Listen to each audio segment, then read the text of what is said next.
Jason, can you talk a little bit about Beltran's situation starting on the bench the past 2 games, coming off tonight, when his situation going into the playoffs?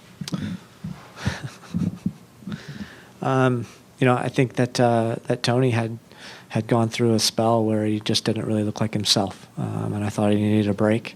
And you couple that with the fact that Lavelle Palmer was playing very, very well for quite a few weeks, and it felt like the right move. But it doesn't take anything away from Tony Beltran. It's a credit to Lavelle Palmer and the work that he does, and it's a credit to the team philosophy that when changes need to be made, that we need to all be willing to make sacrifices and understand that sometimes it's not going to be my moment. But now, obviously, Tony comes in and I thought was solid. Unfortunately, he got caught out on the goal. But if you put that one play to the side, he was very solid for us. And that's not easy to do, to come off the bench and be cold and to be in that mindset where you've kind of been looked over for 2 matches. So we will welcome Tony back with open arms. And we will hope that Lavelle isn't injured for a long spell. But we believe that this is one of the reasons why we've built the team we have, the way we have. Jason, in the second half, things opened up really quickly with Javi on the pitch with that substitution. Was that something that you were just waiting to see how the first half played out with Jordani in the midfield? Maybe if you guys scored a couple goals in the first half, give Javi a little bit of rest? Yeah. Yeah, I mean, Javier was in limited minutes yesterday, and speaking to him, he really felt like there was no way he could go 90 minutes.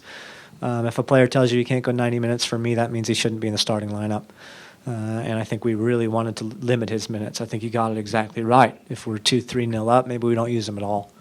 But we weren't. The energy wasn't good enough. The movement in the midfield wasn't good enough. And it warranted a change at halftime. And so I'm glad that Javier could come on and give us a spark. But I don't credit the whole thing to Javier. I think the whole team decided to pick themselves up in the second half. Jason, when Sabo got the penalty kick, did it kind of just take a mental weight off of the team's shoulders? Sure.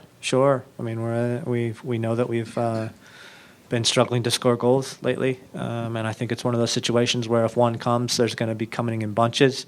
I think if you look at that game, we should have probably scored 3, at least, maybe 4 goals on a different night. We put those away and make the game easy for ourselves. We didn't do that. Then we gave away the cheap goal, which I think in the end may be a good thing. Maybe a good thing that we have to spend the last 15 minutes really struggling and grinding out a result, because that's exactly what it's going to take in the playoffs. So how does this game leave you feeling going into the playoffs? It leaves me feeling that I'm glad we have a week and a half between now and our next game. I'm glad that we're going to have an entire week to know who our opponent is and where we're going to play that match, because we're going to work pretty hard. We're gonna again focus on ourselves and fine-tuning some things, because tonight I just didn't think that we handled that game the right way, and so I have to look at it and say I'm really thankful for the result. I am very thankful for the guys that they came in for 20 or 30 minutes in the second half and gave the right energy. When we do that, we're a very good team, and when we don't, we're not so good. And so I think that needs to be something that's remembered by all the players, that for 45 minutes in the first half, we weren't so good. And the last 15 minutes of the second half, we weren't so good. So we need to improve. Jason, given how last season ended and how the Portland game went, when you go into halftime, is there a fear that you're going to lose control and that goals just aren't going to come? Or how did you approach that halftime? You should ask the players that question. Jason, can you talk a little bit about Chris Schuler and his return to the team? He seems to be playing really well since he's come back from injury. I do. I think that he has been playing really well, even better than he was playing before he got injured. My feeling is that maybe he was playing through some injury that was causing him to put himself in some bad spots and make some bad decisions. But now he's had a long break, and he's had to work extremely hard to get himself fit and ready to play again. And I think it's always the case where players that come back from injury have a new appreciation for what it means to be able to play soccer and to not be injured, just as old coaches have a new appreciation for what it would mean to be able to play soccer. Jason, I know yesterday you said you just wanted to see your players take some risks, shoot Where the the ball. hell are you? It seemed like right away in the first half, even when you maybe weren't playing how you wanted, your guys were still shooting the ball, and even from distance. Was that important to get them to do that right away? Yeah, I think so. I mean, there was one play in the beginning of the first half. I think it was in the beginning of the first half where we got right around the box, and I think we had Grabavoy pass to Gil, and then Gil looks to pass to somebody else. And I'm going, that's the moment where we need one of you two to just touch it inside and strike it. And so, yeah, I think that it's still an area that we can continue to improve upon. I still think that we can have some more aggressive decisions by individual players because these guys are talented, unbelievably talented. And if they decide that they're going to be the guy that's going to take that opportunity, that's going to take the responsibility, then they'll find themselves on the end of some good plays. I guarantee it.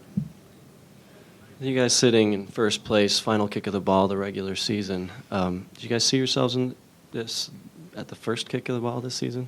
Absolutely not. I don't think we should belabor that, but I don't think we should skirt around it. I think that if at the beginning of the season you told me we would barely slip into the playoffs, I'd have been thrilled. I said, I'll take it. Absolutely, I'll take it. Give it to me, and I'll take it, and we'll have a chance in the playoffs. But to be where we are, I think is huge amount of respect needs to go to the players and the efforts that they put forth, and the team as a whole, coaching staff included, the assistant coaches, everybody that's worked so hard to get this group in the right place and to have us all on the same page, to pick up the points necessary to put ourselves with a chance for all this stuff is nothing short of remarkable in my mind.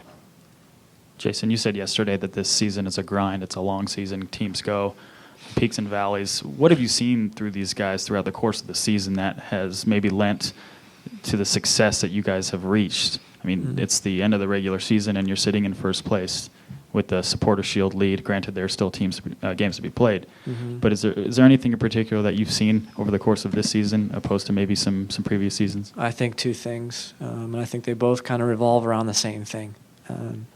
For me, it's team chemistry. It's a real togetherness. It's these guys. I think that they love each other. I think that they'd be willing to do anything for each other. I think it's a coaching staff that loves the players and would be willing to do anything for them at any time. And I think it's that type of togetherness that makes great teams, that gives you a chance to win. Because the individual pieces on this team aren't Landon Donovans and Robbie Keanes and Clint Dempsey's. The individual pieces on this team are very good. And when you add them all up and put them together and they believe in themselves and are willing to work for each other, I think we can be the best team in the league. That's what gives us a chance to win Supporter Shield. Jason, how closely will you be paying attention this weekend to try and get that Supporter Shield? Every minute of every game. Will you be doing it individually, or is it a team thing? I mean, no, I don't know. I had big plans for a team party, but I don't think that's going to be possible. So we'll see. Maybe the guys will get together themselves. I'm sure the coaching staff will get together and watch the games. Will you practice at all this upcoming week? No, we're going to take the whole week off. We're going to give them the whole week off. For sure we'll be practicing, but we will make sure that we don't schedule our training times at the times of games. How about that? Is that a concession? Anything else for Jay? Carlos? What opponent you don't like for the semis? What opponent do I not like? I honestly don't. I wouldn't pick one above any of the others. I think that all of them have given us the fair amount of trouble this year. I think all of them have extremely dangerous players. I think all of them are very, very well coached, and can be difficult to break down. So, for me, it doesn't matter. You know, bring them. We gotta beat them all, right? To be champions, you gotta beat the best. So, bring it on.